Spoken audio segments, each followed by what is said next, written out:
பஞ்சாப் சிங்குகளை பார்த்து ஐபிஎல்ல எல்லாரும் பயந்து தொடநடுங்கி போய் சுத்திட்டு இருக்கானுங்க. பஞ்சாப் சிங்குகளுக்கும் மும்பை இந்தியன்ஸுக்கும் இந்த மேட்ச் நடந்தது. இதுல மும்பை இந்தியன்ஸ் ஃபர்ஸ்ட் பேட்டிங் பிடிக்கிறாங்க. 3வது ஓவர்லயே ரயன் ரெக்கில்டனை பொட்டலம் கட்டி பார்சல் பண்ணி அனுப்பிச்சிட்டாங்க.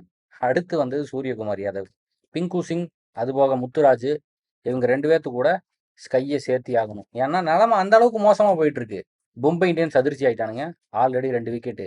மறுபடியும் திலக் வர்மா அனுப்பிச்சோம்னா நிலைமை என்ன ஆகுன்னு ஆல்ரெடி அவனுக்கு தெரிஞ்சிருக்கும். அப்பதான் டிசிஷனை மாத்தி எடுக்கிறானுங்க. நமன் தீர உள்ள இறங்கினானுங்க.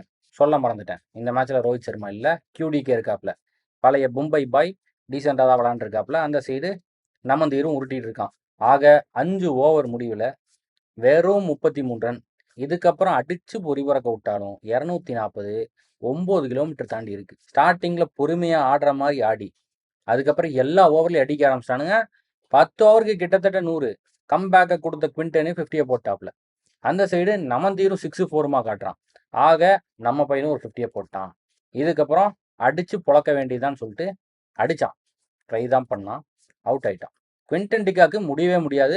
நான் அடிச்சு பொழந்தே தீர்வேன்னு சொல்லிட்டு நம்மால் ஒரு பக்கம் கொலாயடியா அடிக்கிறாப்புல. திரும்பி வந்த QDK ஃபர்ஸ்ட் மேட்ச்லேயே செஞ்சுரியை போட்டு தாக்குனாண்டான்னு நியூஸ் பேப்பர்ல எழுதணுமா இல்லையா? தலைவன் செஞ்சுரியை போட்டான். அந்த சைடு ஹர்திக் பாண்டியா அப்பதான் அடிக்க ஆரம்பிக்கிறாப்புல. 17 ஓவர் முடிஞ்சு போச்சு, ஹர்திக் பாண்டியா பொறுத்தது போதுன்னு சொல்லிட்டு ஒரு 6 காட்டுறாப்புல. 175 அடிச்சிட்டாங்க. இனி ஒரு 25-35 ரன் அடிச்சாங்கன்னா ஓகே. ஸ்டார்டிங்ல ஆன கொலாப்ஸுக்கு இது எவ்வளவோ பரவாயில்லடாங்கிற மாதிரியான ஸ்கோர். 3வது பால் ஹர்திக் பாண்டியா இன்னொரு 6 காட்டுவோம் ஸ்ட்ரைட்ல அப்படின்னு காட்டுறாப்புல.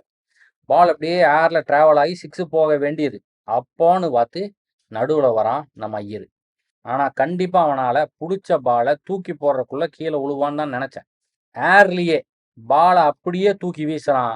ஜேவியர் பாட்லெட்டு கேட்ச பிடிச்சிட்டான்.